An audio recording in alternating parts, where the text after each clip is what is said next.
How many here have seen the film Hamnet? Just one. I have not seen the film myself yet. It depicts how William Shakespeare's life experiences informed his writing, and in particular, developing his play Hamlet. I did, however, just catch a brief scene of it on social media this week that moved me deeply.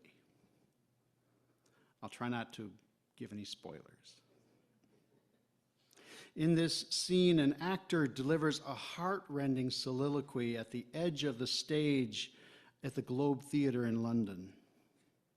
In tears and his voice breaking, he expresses the character's, and by extension, Shakespeare's, crushing grief. He reaches out, as if for salvation from his suffering, just inches away from audience members. And then, one by one, they reach back toward him in consolation, fully moved by this demonstration of the depths of the human condition. The actor is at first shocked out of his role by the audience's response.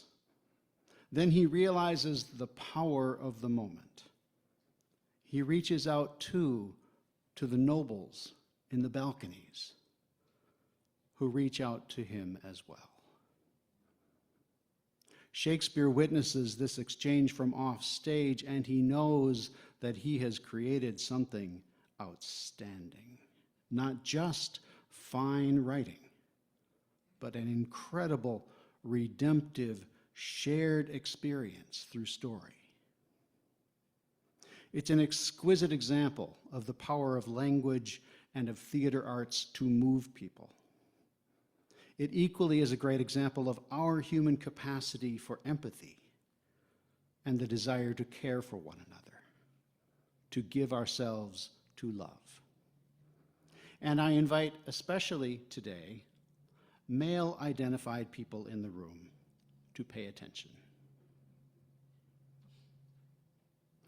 Our world is simultaneously oversaturated, overstimulating, boundary transgressing and fracturing, disorienting, episodic, and even isolating. The COVID-19 pandemic, technological changes, political divisions, and other causes have left many of us feeling alone or neglected, afraid, unappreciated, or lacking support and encouragement. What might we do? American author, educator, and activist Parker Palmer counseled us on offering our attention, not our advice. The human soul doesn't want to be advised or fixed or saved. It simply wants to be witnessed, to be seen, heard, and companioned exactly as it is. Our respect reinforces the soul's healing resources.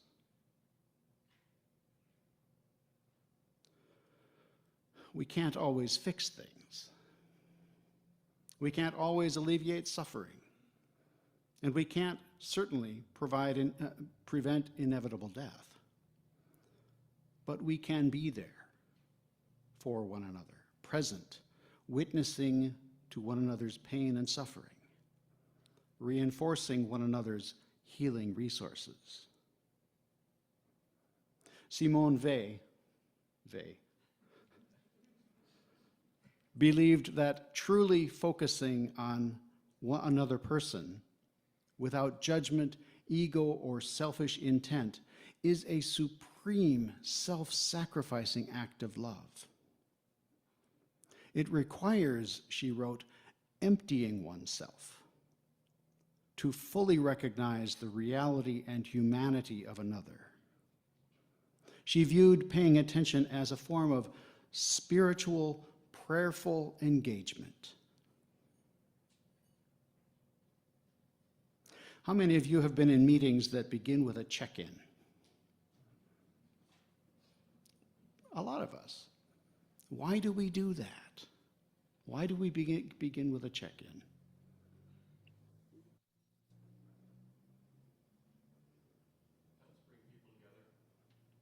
To help bring people together.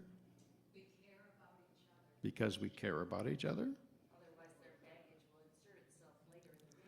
Otherwise, their baggage will insert itself later in the meeting. Otherwise, their baggage will insert itself later in the meeting. Bingo. It is to set aside whatever we walked in with so that we can give our full attention to the work we've agreed to do together. That's how I see this emptying of ourselves. It is temporary and contextual.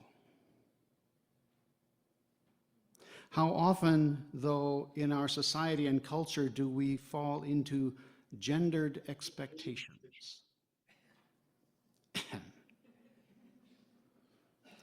Emptying oneself to focus on others resonates with so many stories I've heard about women's experiences. They are the nurturers, the caregivers, so often putting others' needs first.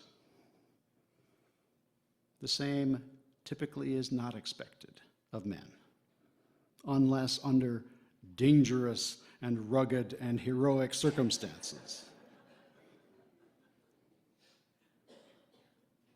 Does spiritual, prayerful engagement come more easily to some than to others? Are we conditioned by our families and our schools and our workplaces to take on gender-specific expectations? Probably both. When we pay attention, we give part of ourselves to someone or something outside ourselves. Outside of, but still deeply connected. Because we are, after all, interdependent in so many ways, even ways that defy gender norms. One of the earliest and most important lessons I received as a hospital chaplain resident was that I could not fix people's problems. It was quite humbling. I was not a doctor or a nurse or a social worker or a technician of any kind. In that setting, my only purpose was to pay attention to people, to be present in their pain and struggles, to help them put those experiences in some kind of context, or to help them put some meaning to those experiences, using whatever religious or spiritual tools or resources they had available to them. Australian chaplain Kate Bradford and many others have affirmed that being present with people and bearing witness to the needs of their soul is a profound privilege. But she suggests that especially for chaplains and others with training, it can be more than simply listening. It can be a deeply embodied activity of remembering and anticipating, of word and deed, of giving and receiving, of speaking of what is seen and known of this situation, and weaving these strands of stories together with other older stories, catching deeper meanings. Has anyone ever had the experience of sitting down with someone and telling your story and being listened to?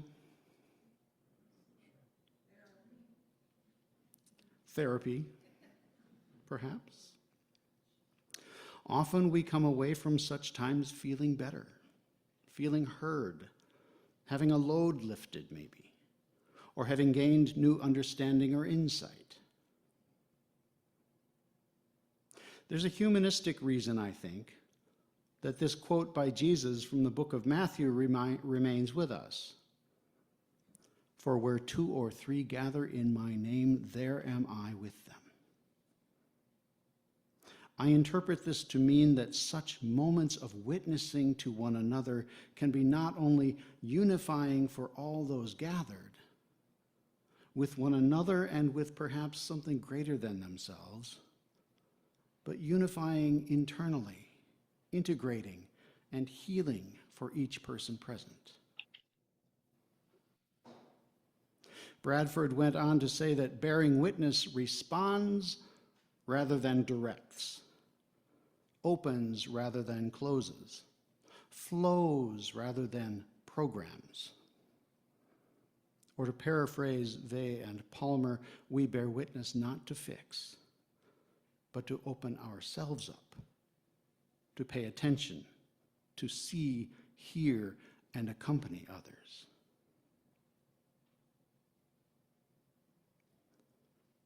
Are there members of our pastoral care team here today? If you are, please rise. Our pastoral care team includes Beth Sperry, Gisela Bailey, Scott McDonald, Gail Kantak, Sherry Marks, and Speed Malecki. What I've been describing is the work that our pastoral care associates and I try to do for everyone in this congregation. It can be both extremely challenging and rewarding. And we cannot thank you enough. So thank you for your work. Let's give them a round of applause.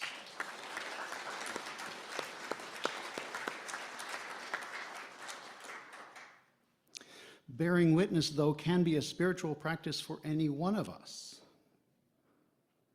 Psychotherapist and Soto Zen priest Jules Shuzen Harris invites all of us into a simple three-step practice to connect with and serve those who are suffering.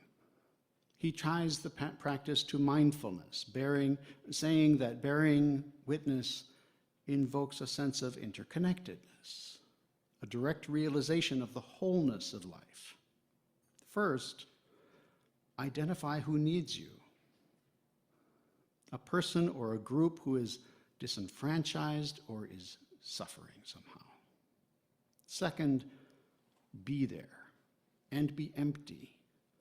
Let go of expectations and burdens and spend meaningful time with people listening and learning. Third, serve the situation. After some time, ask yourself, how can I most acknowledge people's plight? On a personal level, you might help meet their immediate needs. On a systemic level, you might go upstream to engage and change the system. Perhaps both.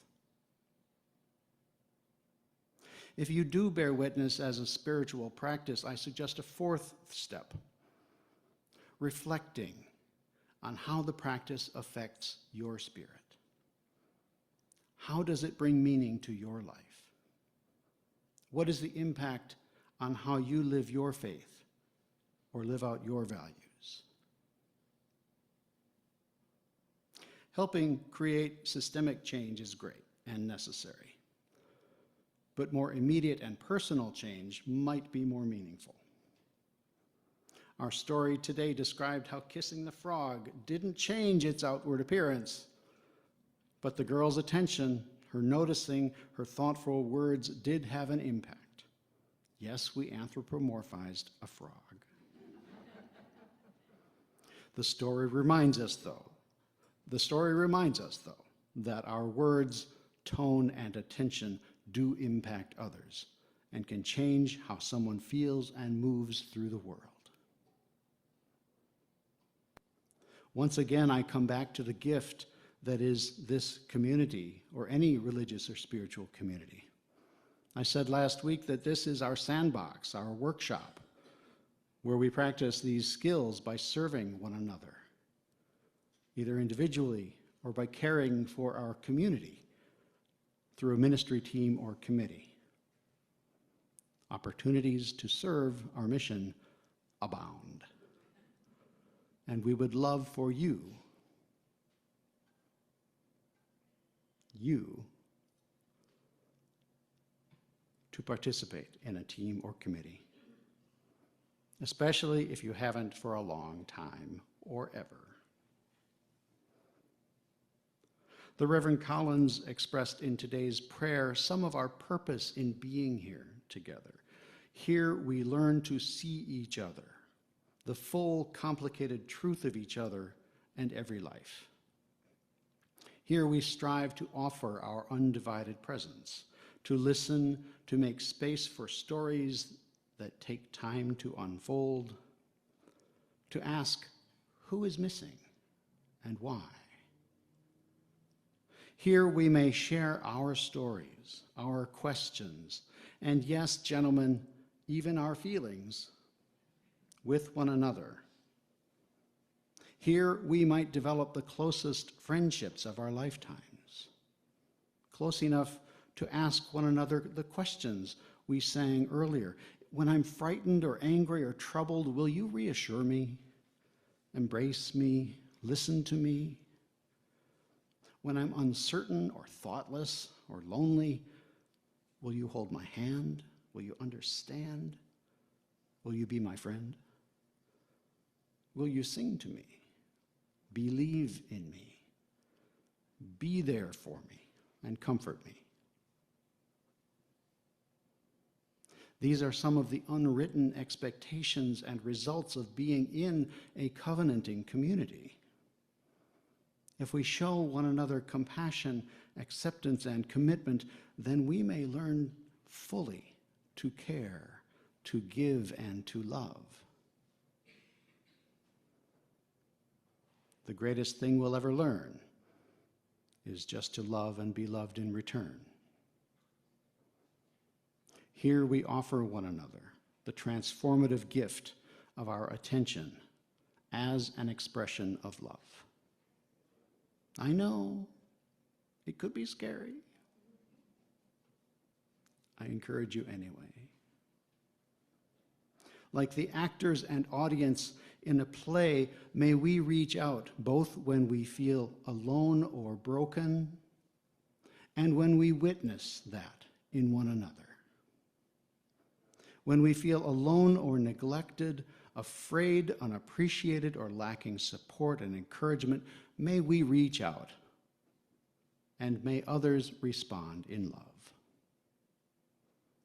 When we accompany those in pain, may we see them as the wonders they are, amid the other wonders that abound.